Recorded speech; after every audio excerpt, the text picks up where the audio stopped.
Hello YouTubers, you are watching Just Do It Yourself channel, and today we have 2009 Toyota Sienna van, and we will replace rear brakes on this car. Okay, so my vehicle is jacked up and I will remove the wheel. For that you will need 21mm socket, and I'm using 1/2-inch Milwaukee impact. Great tool with almost 1500 foot-pound torque to lose your bolts and nuts. If you don't have an impact, get your nuts loose when wheel is on the ground, or apply parking brake to get it loose. So now when all the nuts are removed, we can take the tire off and put it on the ground. So next we will attempt to push the brake pad away from your rotor, so it's easy to remove the caliper. So now we need to remove two, one on top and one on the bottom 14mm caliper bolts. Those should be easy to remove, though watch if the sliding pin starts spinning or not. If it does start spin, hold it with 14mm wrench, because if that rubber boot is pretty much stuck on the sliding pin, so you don't want it to destroy your rubber boot, especially if you don't have the new one. So here's a mistake that I just made. Before you get your bolts out, make sure that both are loose, since I just put pressure on the hose when it was removing the lower one. Also, when you remove your caliper, make sure that you have a piece of wire or bungee cord so you can hang it somewhere to the frame, just to avoid too much stress on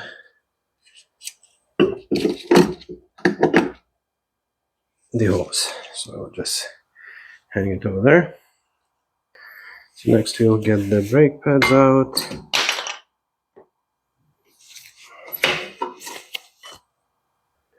Next we need to remove the caliper bracket bolts, and those are 17mm, and they're kind of hidden inside the frame. So there's two of those, one at the top, one at the bottom, and same thing as with the caliper.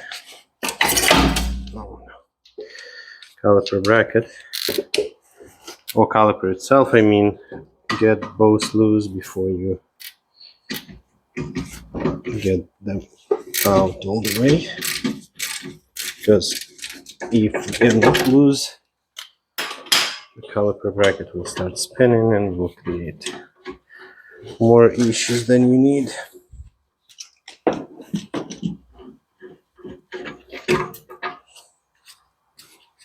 So here's one.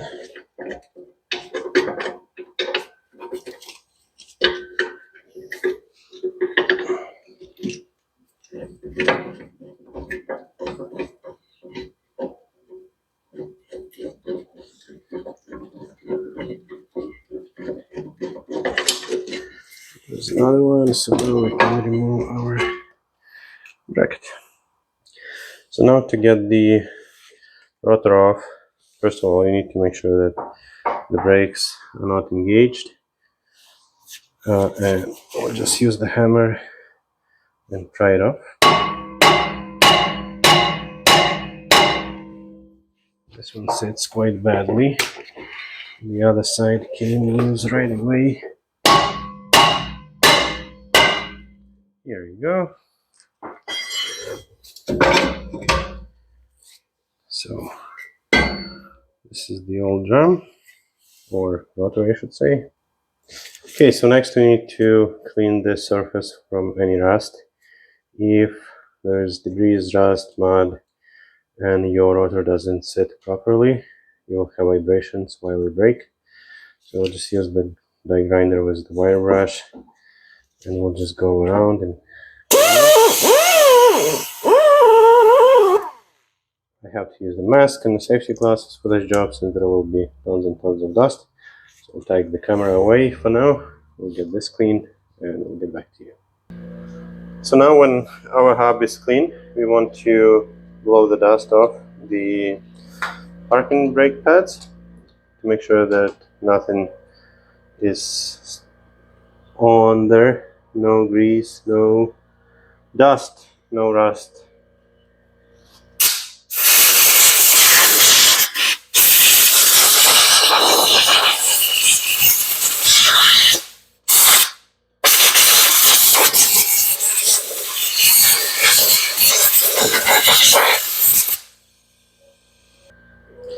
Right, so next we will take the old hardware off and we will clean the caliper bracket, the surfaces where that hardware sits, so the new brake pads can slide freely, and also we will clean those surfaces where the brake caliper is attaching to the wheel knuckle. So I have cleaned it on a wire brush and a bend grinder, but now you can probably see there's kind of more rust still remaining, and the wire brush usually makes it shiny and it removes the majority of it, but you want to take a file and just file that dust off until you see bare metal, because if there's too much rust, your brake pads won't be moving freely, and that will create an issue because they will wear out too fast, unevenly. Maybe the brakes will overheat. So you want to make sure that those surfaces are nice and clean and free out of any rust. Okay, so now when those surfaces, those nice and shiny, you'll need to check the pins and sliding pins, and basically you want to grab each and try how easy they move. And this one is actually quite good, but if you look at this one, this is really hard to move. So, and you can see that there's grease coming out, so those boots are cracked, which is not good. So we'll take the spin out and we'll see what's going on inside. So let's slide it off, and you can see that black grease. It's actually not too bad. There's no hard pieces, but at this point we will just clean the pin, clean everything inside with the brake clean, and we'll do the same thing to the other one. So I have buffed off the pins, they look nice, no major rust. So now we'll clean the sliding holes. We'll just put some brake clean, use a little wire brush to go inside and clean it. Sometimes like those pins get stuck, seized, the grease just all harden. So in that case I would actually put this type of wire brush on a drill and clean it nicely, though at that point we need to make sure that we either remove those boots or replace them, because like if you put this on a drill, it will definitely damage them. We'll give it a little bit of more spray on just above the pan so I can catch and not make a mess and get back. Right, so now when it's clean inside, we will just give it a little bit of air dry so that brake clean can dry out faster. Next we'll put the sliding pins back in, and for that we'll just use some high temperature silicone ceramic brake grease. So we will apply some grease on the pins. You don't want to put too much since there is limited space in those holes. So we'll just put enough to cover the entire pin, and then gently press it inside.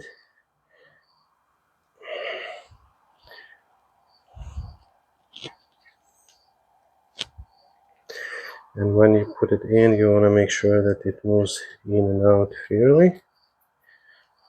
Because as I said, if you put too much, it won't be able to get in all the way.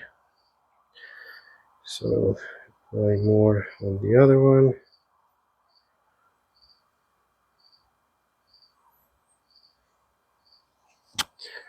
We'll put this one in.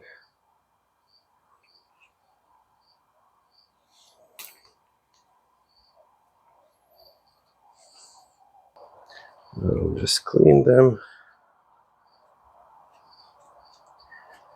As you know, too much grease is not a good thing on brake parts. So this one moves nicely, this one moves nicely too. So we should be good to go. It's not the best that one of the boot has a few tiny holes in it. And I'll make sure next time we replace the brake pads, I will replace the boot, but at this point I don't have one. There are a few things before we put the rotor back on. First, we want to make sure that this hole on the rotor, which is used to adjust your parking brake, is aligning with any of those holes. And I will just center it 12 o'clock. So basically all you want to do, just put it on and make sure it lines up and that hole goes all the way through. So this is the first thing. And second thing, if I can remove it with one hand, you want to adjust the parking brakes. And to adjust the parking brake, you need to spin this screw or adjuster. So if you kind of go up, it will spread the brake pads. You just want to go to the point when you try this on and it is starting to touch, since those brake pads are quite rusty. So when that rust is off, they will be moving freely. Okay, so now basically when I put the rotor on, it's kind of start to touch, so I need to wiggle it to get it in, and same to get it out. So now when I try to get it out, I need to wiggle it out, because it is actually touching the brake pads when it's not 100% square. So at this point, what we will do, we will apply some anti-seize on the wheel hub, and the reason for that is to prevent any corrosion. And as you know, in order for corrosion to happen, we need either moisture, actually we need moisture and oxygen, the air, to get inside. So if we give it a nice coat of anti-seize, this should prevent it from getting oxidized or rusted too fast. And if we are lucky, next time we replace the rotor, we'll just need to clean up this grease and apply a fresh one.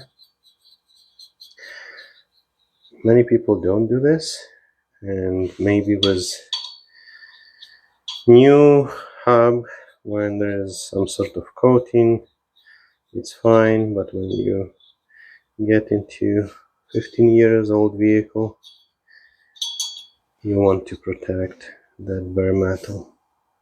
So now we'll get back to our caliper bracket, and we need to install those hardware pieces. And I'm using Power Stop Evolution brake kit. I will leave a link in the description to the video where you can buy them on Amazon for a reasonable price. So now we'll just apply a little bit of grease where the hardware sits. Again, not too much, just to give it a thin coat so it does not rust too much. We'll do the same the other side. So now we can put that hardware in.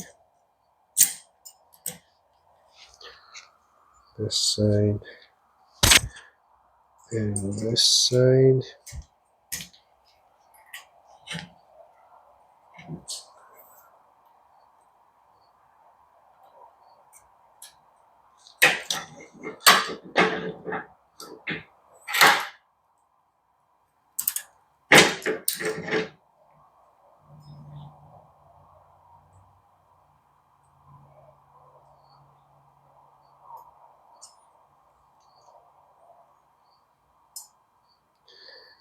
Okay, and we will do the same thing. We will apply a thin coat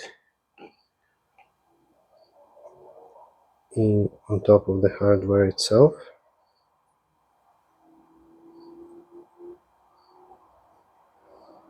This is not a must step since this is nice chrome pieces, so they shouldn't rust as fast, but this would not hurt for sure.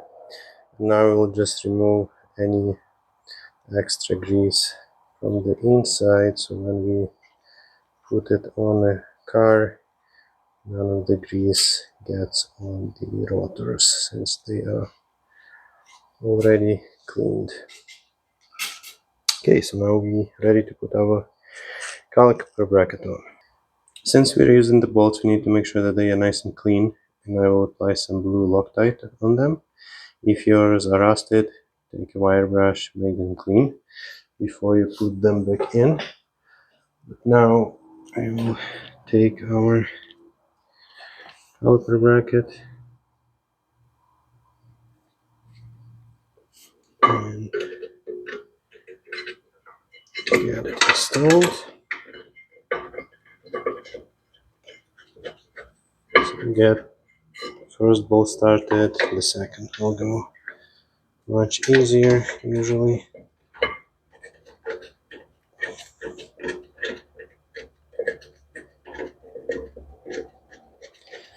Okay. So now when they're in place, we will get them tight and we will torque them to roughly 80 foot-pounds. I think 79 actually is what is exact number. So this is good. So now we can put the brake pads back in. I will leave a link in the description to the brake pads that I'm using in the description to the video, so please check those out. So that metal piece is actually an indicator when the pad wore out. It will start rubbing against the rotor and make terrible noise, so you know it's time to change the brakes. So that should go on the back, because the back pad wears out usually faster, closer to the piston, and this should be pointing up. So we'll get that installed.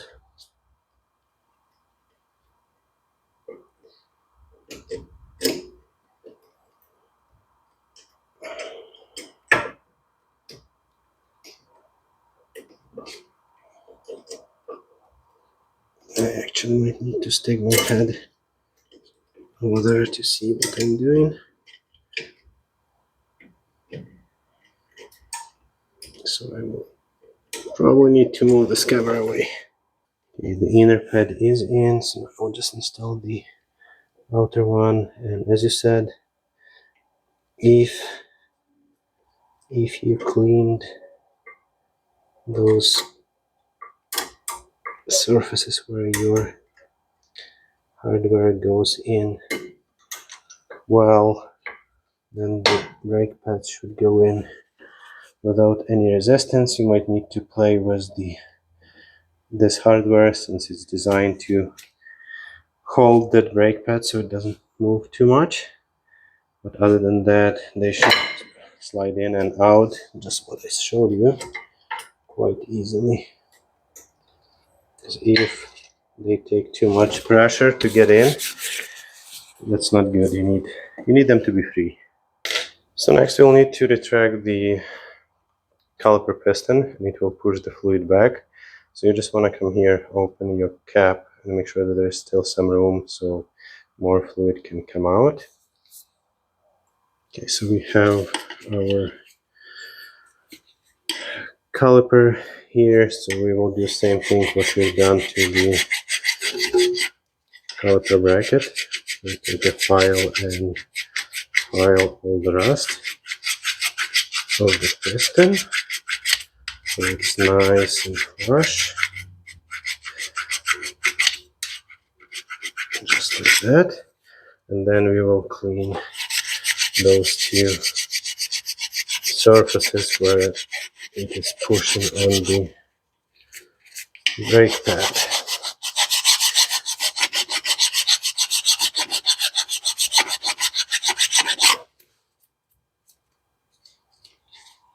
Nice. Next we'll retract the cylinder. So we'll just use one old pad and a C-clamp. Just slowly push it in.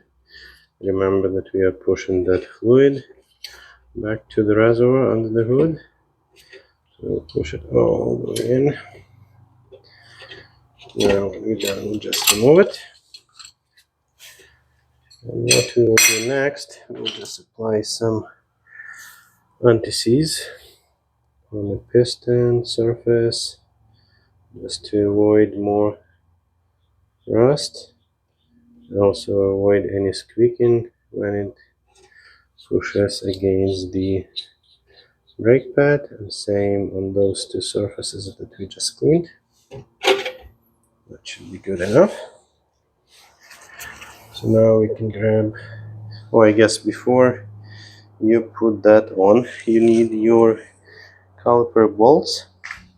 Same thing, like if they are not in the greatest shape, brush them off. And also I have applied some blue Loctite, so I'll just put this guy back in, and you might need to push those sliding pins in a bit in order to get it over the brake pads. Okay, get one started and the other one. So now when we get them tight, there's a big chance that you will need actually to hold the sliding pin so it doesn't spin. And it's also 14 mil wrench, and as you know, 14 mil socket, and we will torque it to 22 foot-pounds. Got my torque wrench, and I will leave all the links to the tools and parts in the description to the video, so check those out. So the top one is done. Let's do the bottom one. And that should be it in terms of the installation. The next thing you want to do, you want to go into the driver's seat and pump your brakes to get your brake pads closer to your rotor. As you can see right now, it's quite loose. And one more thing that you should have done, if your old rotor has, usually there should be a rubber cap just over here, so transfer it to new rotor to avoid any dust getting in. When you go for a first ride, the braking procedure is you need to decelerate from 50 to roughly 10 kilometers per hour like 30 times. That's what the manual says, and I would definitely do what they say and give 30 minutes in between for brakes to cool down. That will just ensure that your brake pads properly are seated on your rotor. So, and in general, before you get on the road, test it, since they are probably way more touchy than they used to be, and if something went wrong, they might not work. So test it before you hit the road. At this point, thanks for watching. Please like and subscribe. Please check links in the description to the video to parts and tools that you would need. And as always, just do it yourself.